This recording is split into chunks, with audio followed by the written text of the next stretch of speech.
Picture a city of grandeur, where golden sands meet golden opportunities, a land as rich in wisdom as it is in wealth. That's Babylon for you, and from its heart emerges a tale, a blueprint of fortune that has withstood the test of time. Welcome, dear viewer, to the captivating story of the book, The Richest Man in Babylon. The Foundation. Golden Lessons from Arcad. Amid the golden dunes and opulent palaces of ancient Babylon, there was one man who stood out, not for his regal attire or commanding presence, but for the weight of his wisdom and the vastness of his wealth. His name? Arcad. And while today's tales of rags to riches might have you envisioning lottery wins or viral fame, Arcad's story is the original, timeless testament to achieving wealth. A story not of mere chance but of principles, discipline, and insight. Arcad wasn't born amid silks and gold, his beginnings were humble. He began his journey in the shadows of the grand marketplace, working meticulously as a scribe, documenting accounts and tales. Yet, in his heart, a burning question persisted: what makes a man wealthy?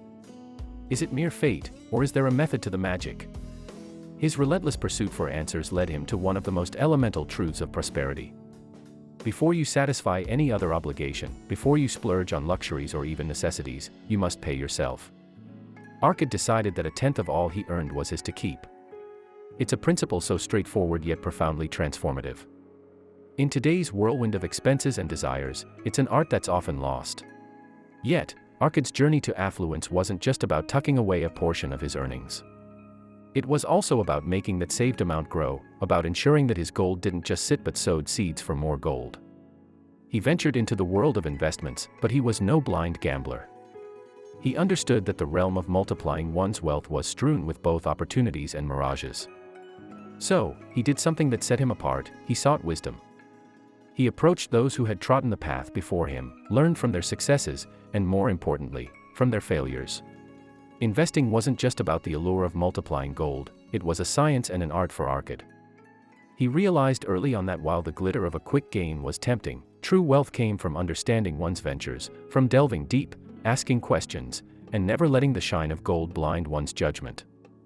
He steered clear of investments that sounded too good to be true, understanding that true wealth was a marathon, not a sprint.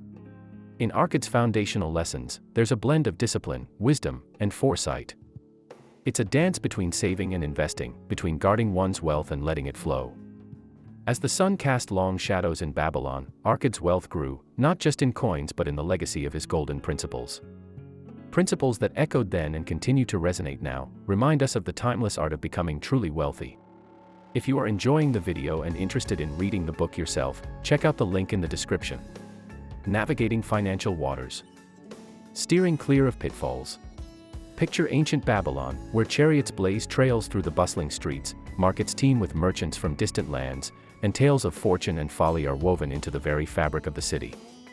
In this tapestry of dreams and dreads, not all voyages into the sea of wealth ended in triumphant returns.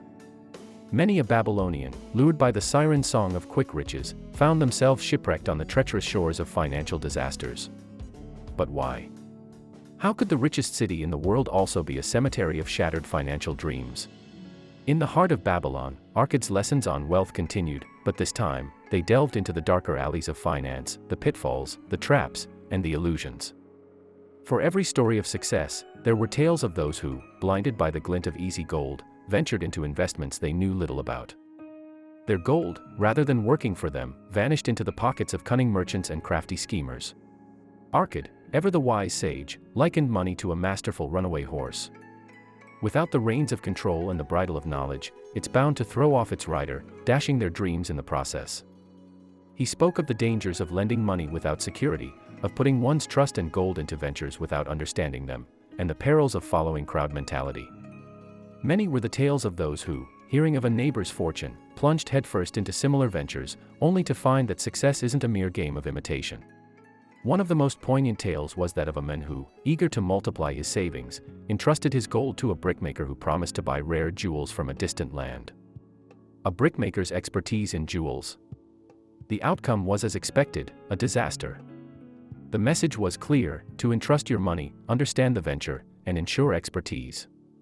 Don't be swayed by mere words, for in the realm of finance, actions and knowledge far outweigh promises. Yet, Arcad's teachings weren't just cautionary tales, they were also tales of hope. They highlighted the importance of seeking counsel, understanding one's investments, and the art of recognizing genuine opportunities. In the financial orchestra of Babylon, while many played the notes of haste and regret, those who heeded Arkad's advice orchestrated symphonies of success and security. In the bustling heart of Babylon, among tales of riches and ruins, Arkad's lessons shone like beacons, guiding those who dared to listen, showing them the way to navigate the tumultuous seas of finance, steering clear of pitfalls, and charting a course toward enduring prosperity. The Final Testament.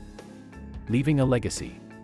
In the sun-kissed land of Babylon, with its grand ziggurats touching the azure sky, a deeper truth began to unfold, one that went beyond mere coins and wealth. Arkad, the once impoverished scribe who became the city's wealthiest son, held not just lessons about amassing gold, but also about the legacy one leaves behind. What does it truly mean to be the richest man? Is it just about heaped treasures and overflowing coffers? Imagine, for a moment, the golden streets of Babylon, echoing with the laughter of children, the murmurs of merchants, the wisdom of elders, and the dreams of the youth. In this vibrant mosaic of life, Arkad saw wealth not as an end, but as a means, a tool to carve a legacy that time couldn't erode. It was about building more than just palatial homes, it was about constructing institutions of learning, supporting the arts, and creating opportunities for the next generation. True wealth, he mused, was in touching lives and making a difference. He told captivating tales of kings who, in their hubris, built magnificent statues, only for them to be forgotten by time. Yet, the names of those who built schools, libraries, and places of healing were sung from generation to generation. Their wealth didn't just shimmer in their vaults, it radiated in the gratitude of those they helped uplift. Arkad's message was profound: to truly be rich, one must be rich in deeds. To have one's name etched not just on coins, but in the annals of time, in the hearts of those you've touched. He urged the people of Babylon to look beyond the immediate, to invest not just in ventures, but in visions. To see wealth as a river, its true power not in its depth, but in its ability to nourish lands and lives as it flows. Towards the twilight of his life, as the golden hues of the setting sun mirrored the golden sands of Babylon, Arkad's final testament was not a wool that divided his treasures, but a wisdom that enriched all. A legacy, he said, is not just what you leave for people, but what you leave within them. As the tales of Arkad echo through the corridors of time, they remind us that while wealth can build kingdoms, it's wisdom that builds legacies. And in the grand tapestry of life, it's not the gold that shines the brightest, but the threads of difference we weave, the lives we touch, and the legacy we leave behind. And with Arkad's lessons in heart and hand, you too can tread the path of the richest man. Until next time, may your journey be golden.